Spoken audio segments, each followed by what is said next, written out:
Hello there.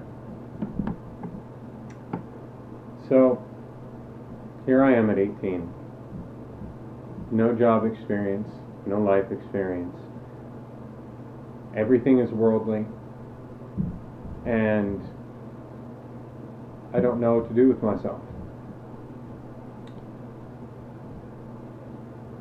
My mother decided to go and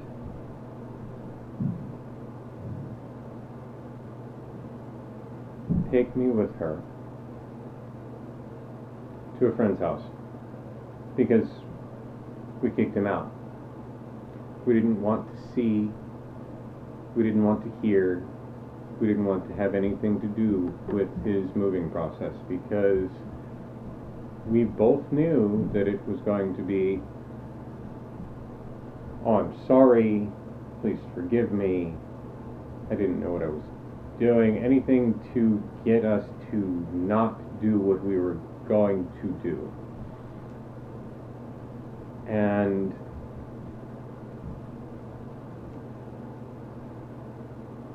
he was gone. We'd come back into the house, and again, I didn't know what to do with myself. I did not. So I sat for about a day and just processed it all. I had my freedom. Cool, what do I do with it now? Before then, I was, I'd say, 15, 16-ish. And again, adult emotions in a child indoctrinated mind. I didn't know what to do with them. So I decided to go and take a glass votive holder, it was about an inch thick, and break it and plunge it into both of my knees and pull, because that bottle, that emotional bottle that I held, it cracked that day, and I didn't know what to do with it. So the self-harm, and I was alone. I couldn't tell my father, I couldn't tell the elders in the congregation, I couldn't tell the publishers that I was going in service with, or anything. I was utterly alone. So it felt nice to release some of that emotion. And I'm not on any medication. I am not on any sort of drug at all. And from the stories that I hear on YouTube and from other people that have gotten out, that's not a common thing, but it's not uncommon either. And that's not a bad thing. Do what you need to do. But I think if it's not inherent, it has to do with the indoctrination of the mind. It all goes back to that. But here I am with my mother, and I'm 18, and I know nobody here, and she dies a week later after we go to the wedding of my cousin, which that was weird as well, because I'd never stepped foot in a church, I'd never stepped foot into a wedding. I did not know what to do or how to do, and all these people went and, oh, come here, your family, and all that. I didn't have family. To me, my family, I shunned them because I knew that there was something wrong. I knew that what they were doing, how they were doing it. I faded. I disassociated myself with them. And that was that. And all I'm left with is the everything is worldly in the back of my head.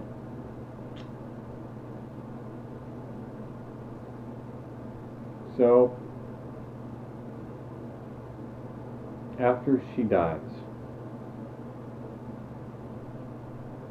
I am again completely alone. I go silent for a week in my aunt's house. And she goes, "What's wrong? Why aren't you talking? Why aren't you family?" And I couldn't tell her. I couldn't. Because I knew that if I would have opened my mouth, nobody would have understood. I have gone to therapy, and psychiatrists and I have gone rounds because of my history and the way that I explain it. They don't quite understand the depth at which the indoctrination process is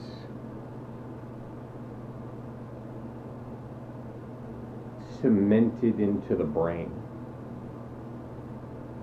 I knew I had to break that myself. And for the most part, I did it. I'm pretty well established. I still don't drive, which that vehicle scared the piss out of me. Because I have no depth perception, I can't see my nose and all this, and I still get flack for it. I'm 33, and people do not understand that if I get behind the wheel of a vehicle, I will end up either killing someone or killing myself because of my vision. It stinks. But, oh well.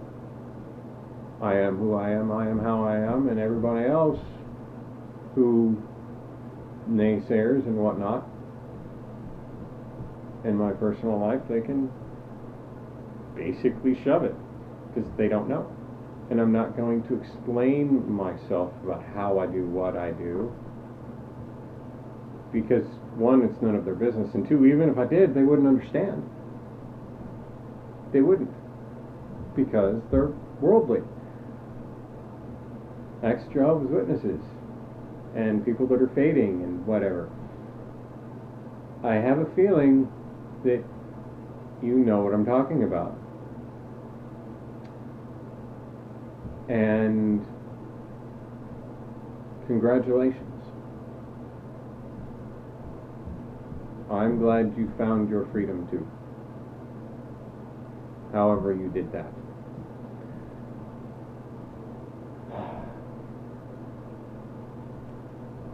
At 19, I get a job as a dishwasher, because what else are you going to do as a Jehovah's Witness?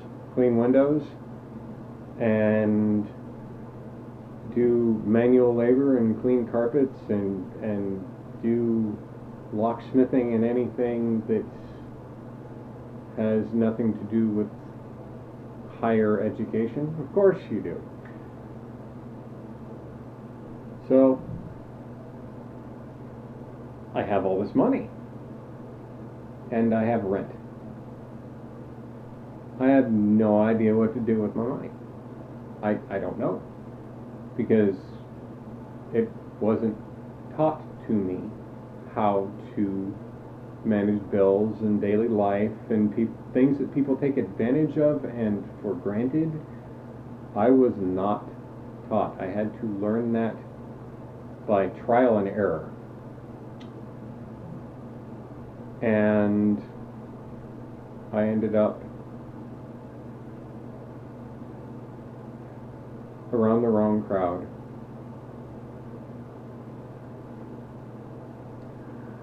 Girls were extremely foreign to me. Besides people, they were extremely foreign to me to begin with. So I fell in with the wrong crowd, and being the naive Jehovah's Witness child, but ex-witness, I didn't know what to do. Again, I had to use my own discernment, and Jehovah's Witnesses do not use their own thoughts. They don't use their own discernment. They don't have the, and I'm talking about the really super indoctrinated, hardcore, this is the truth, there's no way whatsoever that you can prove it otherwise. Witnesses. They are out there, and for your sake, if you're watching these sorts of videos, I hope you wake up too, because there's the Australian Royal Commission. That blows my mind. If you don't know what I'm talking about, YouTube it, look it up. There's the Joseph Rutherford, the founder of the Witnesses. He was a Mason. Look it up. And all these other things. The publications themselves, the doctrines change from one side to the other. They say one thing and then completely do the opposite, and then call it New Light. That I always thought was cute.